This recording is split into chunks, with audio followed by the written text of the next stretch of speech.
it's that time of year again. It finally got cold enough to do what we want to do. But it's time to make some bacon. Second time we've done it. First time was just a little bitty piece. This is a whole belly. Yeah, those of you that follow the channel, you might remember last year we did our first time doing bacon, and we had one small pork belly, and it turned out really good. And we're doing it pretty much the same way this year, but we've got more pork bellies. We found out last year it's hard to find pork bellies. So throughout the year, when you've been shopping or we've been shopping, you know, she looked and we grabbed them as we could, and we've actually got 2 big ones. We're doing one today, and we've cut it into 3 equal pieces.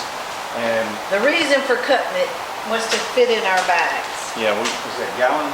These are gallons. Yeah, we've got gallon bags. So we're going to cover this year just like we did last year of how we're doing this. Now, there's lots of videos out there, and there are different ways to do it. But first, you know, you got to cure your bacon, and we're going to fix that up today.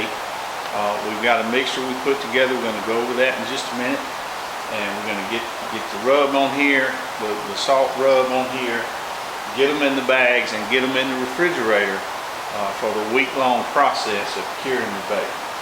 So we'll get started showing what we're doing with that, and this video is going to go all the way through the whole process to bacon in the pan. So it's going to take us a little while, but the video will be short for you. So let's talk about what we got to put on this bacon. So for our rub mixture, we're using kosher salt. It's got to be the coarse one. So we watched other videos. We used coarse last year, and we're using it again this year. But we saw a video earlier that if you use regular salt that's not coarse, it will get into the meat. So more. Yeah, it'll be way too salty. So we're using this.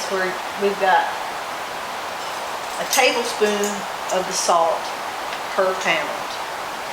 This was right at 14 pounds. So I did 14 tablespoons of the salt.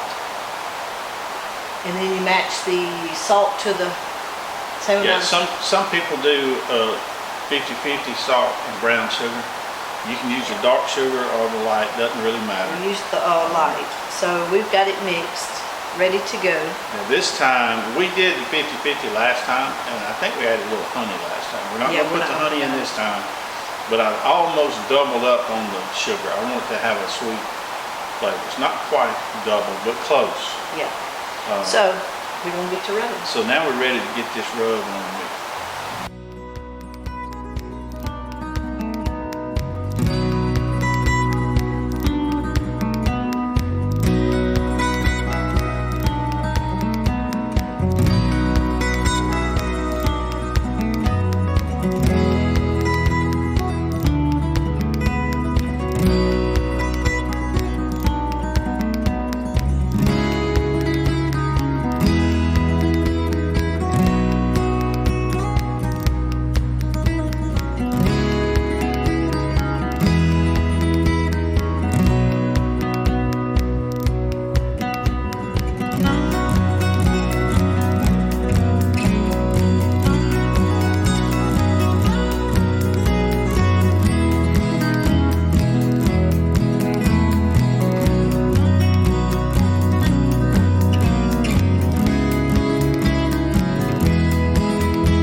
Okay, we're going to seal up our bags. Get all the air out. I'll push as much air out as I can.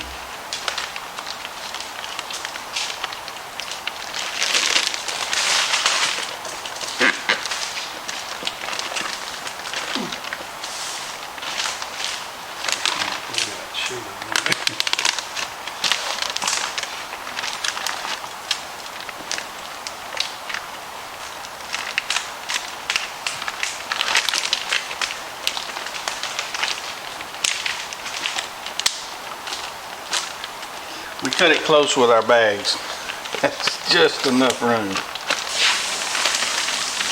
So we got all 3 pork bellies in the Ziploc bags, ready to marinate, and they will marinate in the refrigerator for 1 week. We will flip them over every 24 hours, but this needs to be a week-long process. You don't want to cut this short. Make sure you get the full week. So for now, we're done. Through the magic of video, we'll see you in a week. Well, we're back. It's been 8 days? 7 or 8 days. I think 8 days since we put our pork bellies in the refrigerator. We've been turning them every day. So today's the day. It's time to get them out. We're going to get them washed off. Rinse them, pat them dry, hook them, and hang them. And get them in the smoker. So y'all hang with us. We're fixing to get this process started.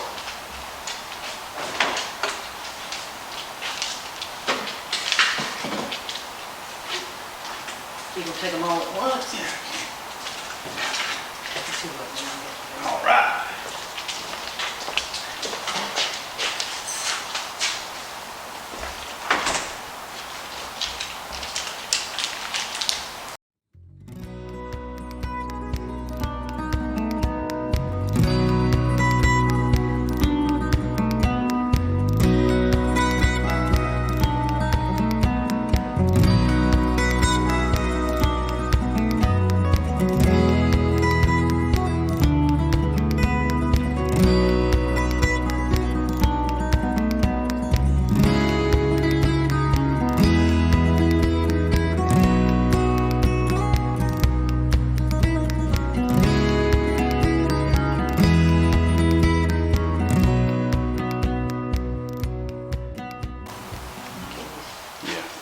Y'all, now look, I got to talk about this. We've got these hooks that I ordered online, and they work fine, but I'm probably going to try to come up with a better way to do this, because the skin on this pork belly is extremely tough. It's hard to get these hooks through there. I'll get it, but there are some better hooks out there, and I'm probably going to order something to make this a little bit easier. But I'm not going to film me trying to work these hooks through this skin, but that's what I'm about to do so we can hang them in our smoker. So hang with us. All right, we got all our hooks in, and turned out Santi come up with a great idea. Where's that knife? She took one of these nice pointed Prada knives and poked a hole in it, and then the hook went right through instead of trying to poke the hole with the hook itself. Prada, the best knife ever. Yeah, so we're not sponsored by Prada, but they are good knives. So anyway, we got our hooks in. Let's get them outside. Let's get them in the smoker and get that fired up. We'll show you how that process goes. Let's go.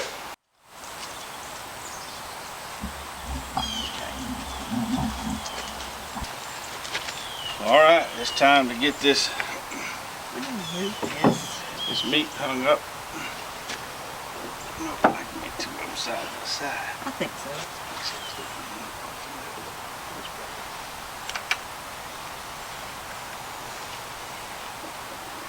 Oh yeah.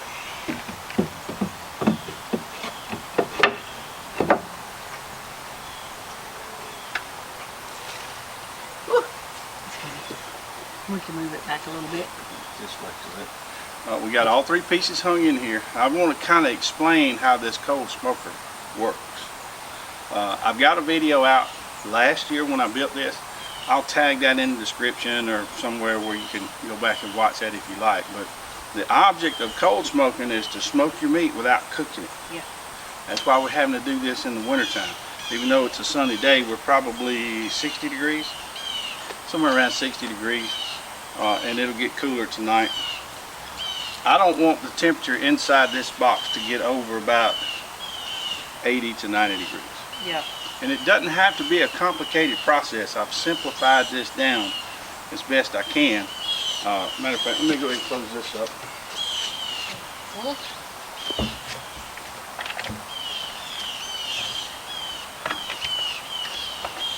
Now, I'm gonna let you do that. Okay. All right, so let me run through exactly how I'm doing this.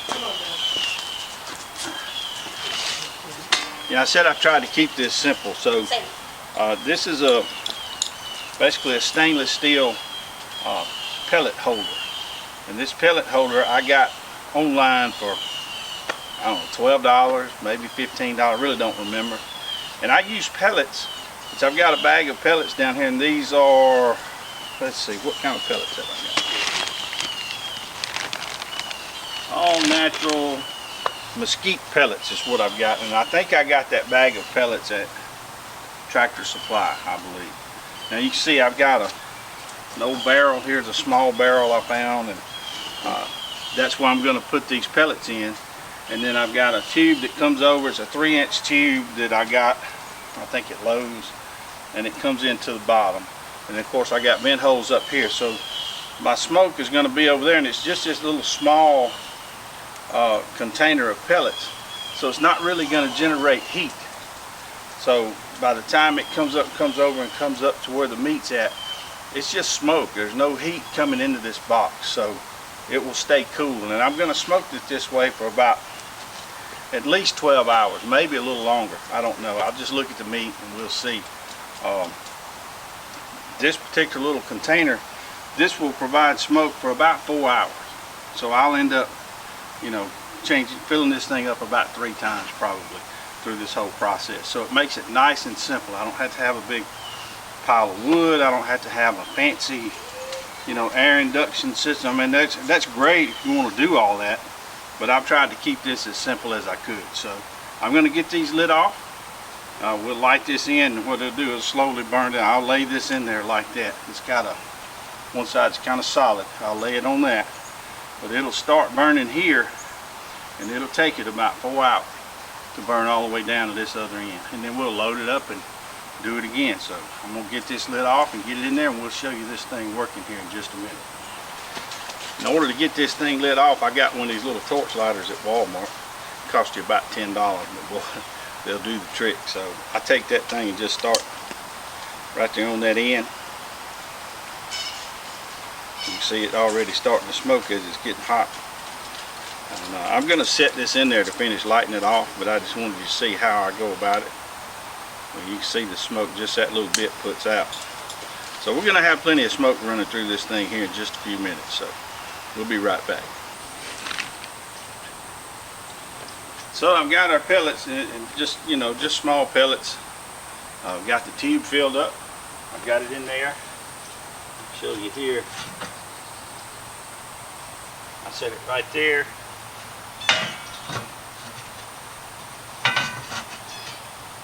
That lid just kind of sets in place with some holes there. I don't know if you can see that smoke coming out.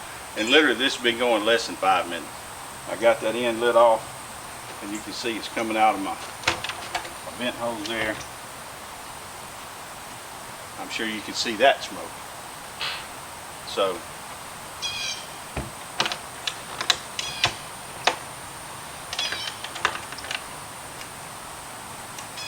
if you want to do your own bacon like we're doing here, I mean, this is clearly, you don't have to have a big old-fashioned smokehouse like they had back in the day that you can walk in and you got slabs and slabs of meat hanging. You know, we're doing small amounts. We're probably going to pick up a couple more, but we got these 3 in here. Like I said, we're a week into this process right now. We're looking at about 12 hours of smoking with these mesquite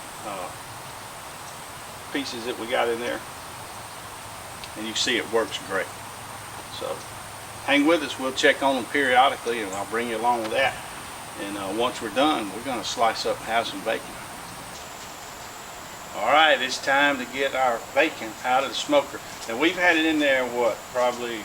I say 48 hours. No, 24. No. 24 hours. I'm sorry. 20 to 24 hours. Really, I don't even know what time we started. It was yesterday morning. Yeah. So sometime. 20 to 24 hours, somewhere in there. I wanted to make sure it got plenty of good smoke flavoring in on it. And I've peeked in on it a time or two, and it looks good, but we're fixing to show you what's going to get it out. I don't know if you can tell on the video, the color of this meat looks phenomenal. I don't know if you can see that. Turn it around, that's the it's got a great color.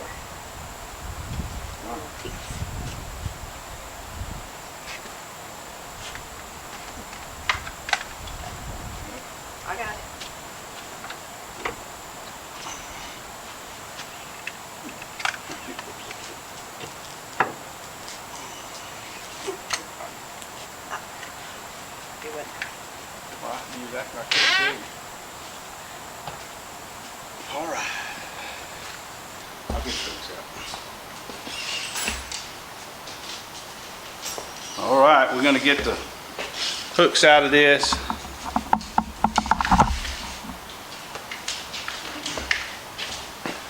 We're getting the hooks out, getting it moved over. I'm gonna go ahead and cut the skin off of it. And then we're gonna cut it up, and we're gonna put it in the freezer really to get it stiff and get it ready for slicing. Which you guys have seen a slicer work before, so we're not gonna bother doing that today. But while I'm cutting the skin off, It's too limp. yeah, I am gonna cut, just slice a couple of pieces off with a knife that we can go ahead and put in a skillet, because I'm ready to taste this bacon. So I'm gonna get busy getting the skin off, and we'll go from there. But boy, this stuff looks good.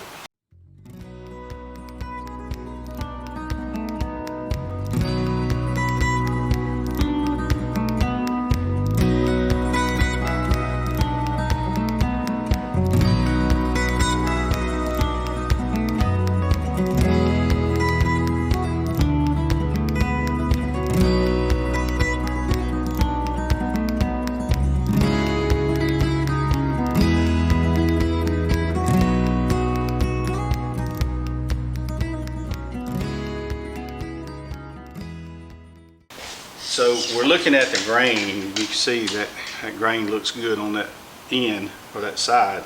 So what I think we're going to do is cut it this way, just get it into two smaller pieces so it's easier to work with, and then slice that way. So for the sake of the video, we're going to go ahead and do that and cut a couple of pieces out to go ahead and fry it now so we can taste it and give you a report on what it tastes like. And then I'll finish this other up in a few minutes. So, what do you think? About right there? Okay. Now these are going to be a little bit thick because I'm using a knife. We're going to slice it up later with the slicer when we get through with all of it. But for right now, we just want to get some that we can taste. It's thick. Could be good. Look at that bacon. And it is, it's like a 1/4 inch thick, so it's going to be a good piece of bacon.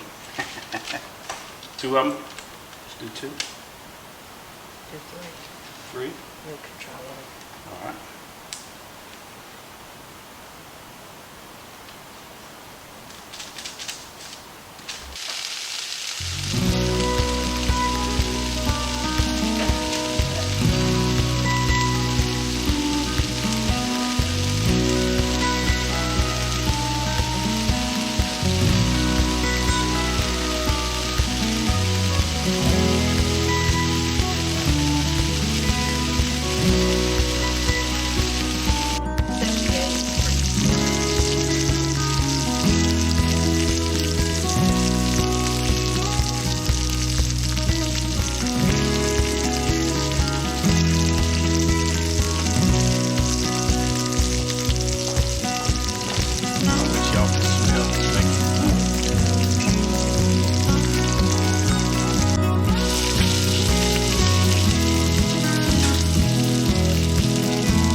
So we've gone through the whole process, picking up the pork belly, treating it with the salt and sugar, putting it in the refrigerator for a week, turning it every day, and then we smoked it with hickory for 24 hours, 20 to 24 hours.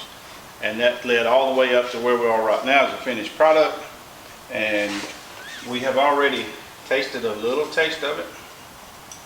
We're going to give an honest opinion. Too many times when people do these videos, when they taste it, it's just over the top, you know, they go all out, try to convince you that it's just the best in the world. We're going to give you an honest opinion. This is my second piece. Very good. Not quite as sweet as what I was wanting. Maybe a little bit salty. To me, I don't like salt. It is a little salty, but it's good. But even with that said, it's very good. It's good. Better than what you get in the store, I'd say that. Even if it's not exactly like I was hoping it would be. Well, there are sometimes you buy bacon in the store and it's saltier than others. This is still better than what we bought in the store, by far. I think it would have cooked up a little bit better. Yeah, once When we you cut slice it- it thin, when you cut we it put normal. it in the slicer and slice it thin, it might cook up a little better. These slices were a little bit thick because I was dealing with a knife. I wanted to go ahead and get this video kind of finished up. But It's good. now I don't taste the sweet when I eat it, but I get like a sweet aftertaste. You know, kind of after I get that, I can taste that sugar. Delicious. We'll do it again. We're going to do some more. Matter of fact, we're not even going to slice this yet. We got a couple more we're going to do, and then we're going to slice them all at one time in a few days. But we're just going to package these up, put them in the freezer. We'll slice them later. But anyway, we're going to end this one here. This was a success. This is the second time we've done it. This is better than the first time. It's better than the first time. We put more sugar on it this time, brown sugar. Like I said, I don't taste the brown sugar when I eat it, but I get a sweet aftertaste. I don't know if that's the hickory. We might try different. We might try some apple. And that's the beauty of doing this yourself. You can try different things, different ways to try to get it the way you like it. So we might try like an apple chip. We have actually 3 more bellies. Yeah, we got some more to do. But anyway, thank y'all for following along. I'll put some links maybe in the description or maybe while during the video of the build on the smoker out there and how that works. But hey, go get you a slab of a pork belly and have fun making your own bacon. Then you know what you got. So till next time, it's Larry and Sanchez saying we'll see you down the road.